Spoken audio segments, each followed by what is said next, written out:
This week in Retronauts, a Japanese obscurity gets a tune-up.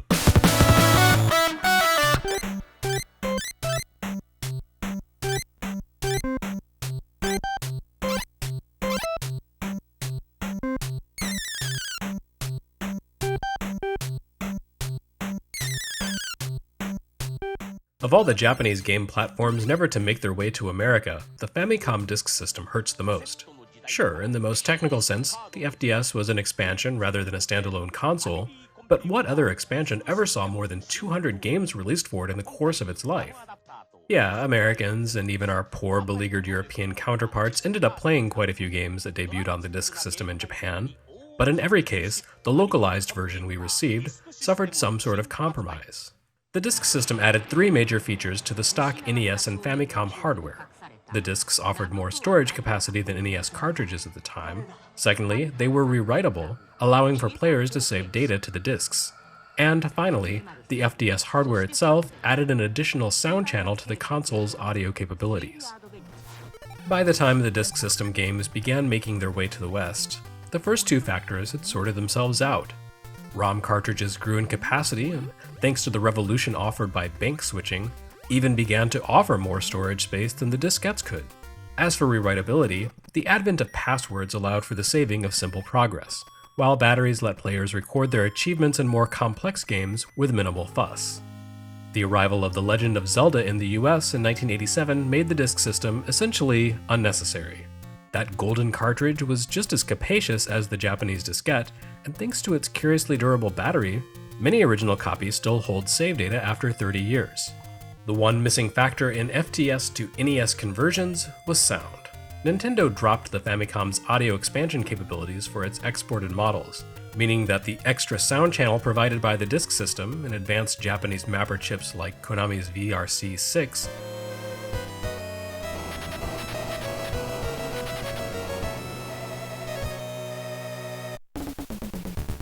couldn't carry over for localization.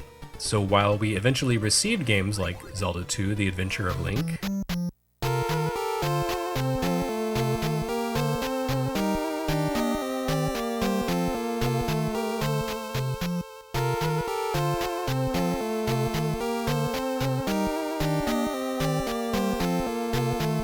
their sound capabilities arrived crippled and muted.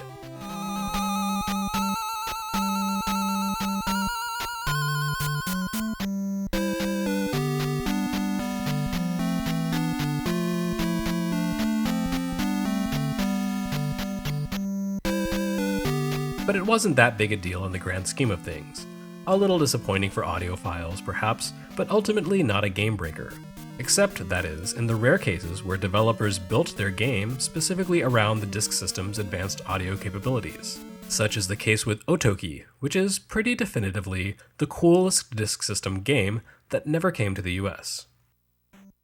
While Otocky looked like nothing more than yet another entry in the flooded horizontal shooter genre at first glance, in action it harnessed the power of the disk system to create an innovative video game experience. Otocky came into the world courtesy of developer Citron and Art, an almost unheard of studio whose only other notable release was their follow-up disk system game, a Space Harrier clone called Attack Animal Gakuen, which helped innovate the idea of replacing a sci-fi generic muscle dude bro with a generic schoolgirl whose short skirt would sometimes show off her tiny pixelated panties. Ah well. The real mind behind Otocky, however, was a fellow named Toshiro Iwai, a young fine artist with an interest in interactive and electronic works. Modern-day Nintendo fans might recognize Iwai as the man responsible for groovy DS audio experience Electroplankton.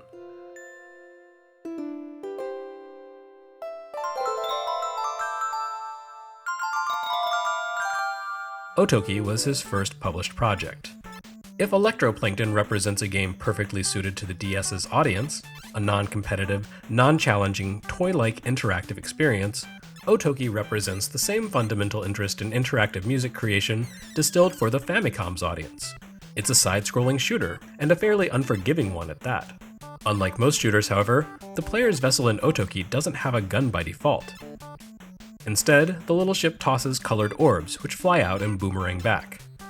You can acquire weapons to use with the other button, but these are extremely finite in nature, offering less than a dozen shots before needing a hard-to-find recharge. Anyway, the ship's secondary gun is really just for emergency use. The orbs, which are more a tool than weapon, are more important anyway. They allow you to achieve your primary game objective, which is to gather up stray musical notes throughout each stage. Once you collect enough notes to fill a meter at the bottom of the screen, you're whisked to a boss fight, where a giant musical note sprays monsters from holes as you attempt to use your attack orbs to pump the music you've captured throughout the stage into those same holes.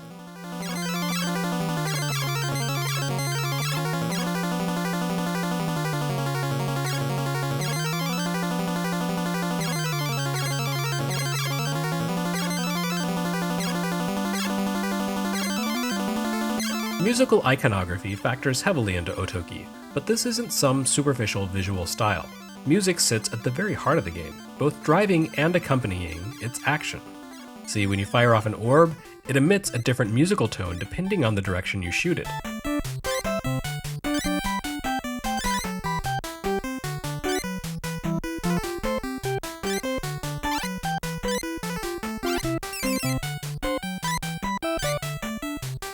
You can fire in 8 directions, which handily allows you to generate an entire octave's worth of tones.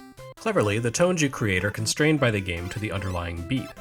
Unlike other games, Otocky doesn't really have its own background music. Instead, each stage underscores your actions with a rhythm track. The music you create as you play by firing your orb in different directions becomes the melody. Every time you play Otocky, you create a different soundtrack for it on the fly. Not unlike future games, such as Rez and Parappa the Rapper's Freestyle mode, the player-generated quality of the soundtrack both creates a profound sensory link between sight and sound, and encourages players to improvise by performing inessential actions. Otocky includes plenty of stretches without interactive elements, where you can freely jam on the controller to create your own melodies.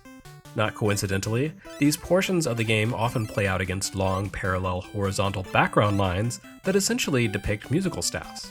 And by flinging your orbs toward different portions of the ersatz staff, you create something that visually resembles musical notation as you jam out. It's a pretty interesting and clever concept, but Otocky actually has more going for it than just a novel musical theme. Because your goal is to capture enough musical notes to fill the meter at the bottom of the stage, there's actually no finite end to each level. Instead, somewhat like Fantasy Zone, a stage loops infinitely until you manage to gather up enough notes to advance to the boss. The longer you play and the closer you get to meeting the boss, the harder the action becomes. Musical notes and other power-ups appear in random locations throughout the level, further ensuring the melody you create each time sounds different than the last. Locations are fixed within that playthrough, so once you collect a musical note, a monster takes its place on subsequent loops. The more notes you gather, the more enemies show up every time you repeat the stage. Thankfully, there's more than just notes to collect as you play. A number of power-ups appear along the way as well. Not surprisingly, each power-up has a musical theme too, including a stop icon that freezes the action and a fast-forward item that speeds the tempo of the background beat. The most enticing bonuses to collect, however, are the A icons. Like the B icons, these affect your A button actions, but instead of giving you limited attack powers, A modifies the nature of your boomeranging orbs. By default, the Otocky ship flings large, single orbs that travel a short distance and generate a sampled tone that resembles an electric organ. As you acquire boosts, though, the size, range, quantity, and voice of your actions changes. As you power up, your orbs can travel further or automatically fire out several times in sequence. Most importantly, though, the melodies you create as you play change to reflect the new instrument styles you find.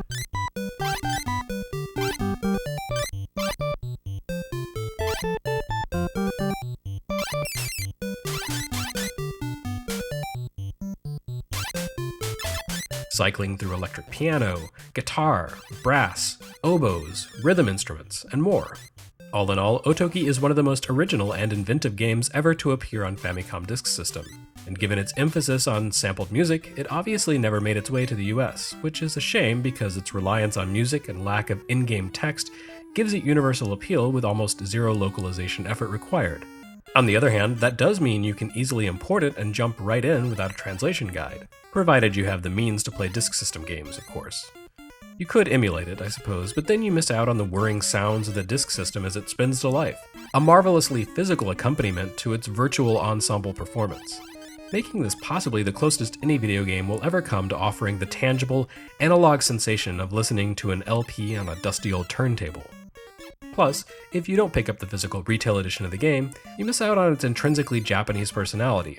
The box art has that wonderful, artful abstraction that publishers so vigorously expunged from American packaging. And if that weren't enough, there's the complete non sequitur of a random girl's photo in the bottom right-hand corner of the box.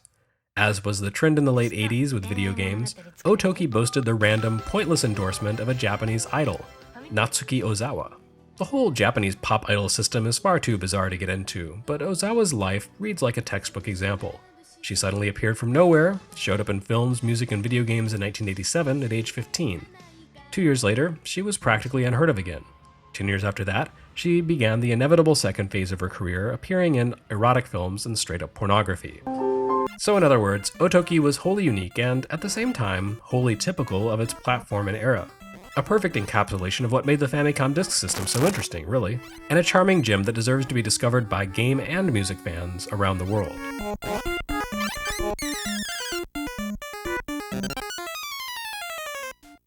For Retronauts, this has been Jeremy Parrish. You can check out more Retronauts at retronauts.com, usgamer.net, on YouTube, and on the iTunes Music Store. You can support us on Patreon, follow us on Twitter and Facebook, or just, enjoy the show whenever it pops up in your feed. We'll be back next week with a full-length, audio-only episode.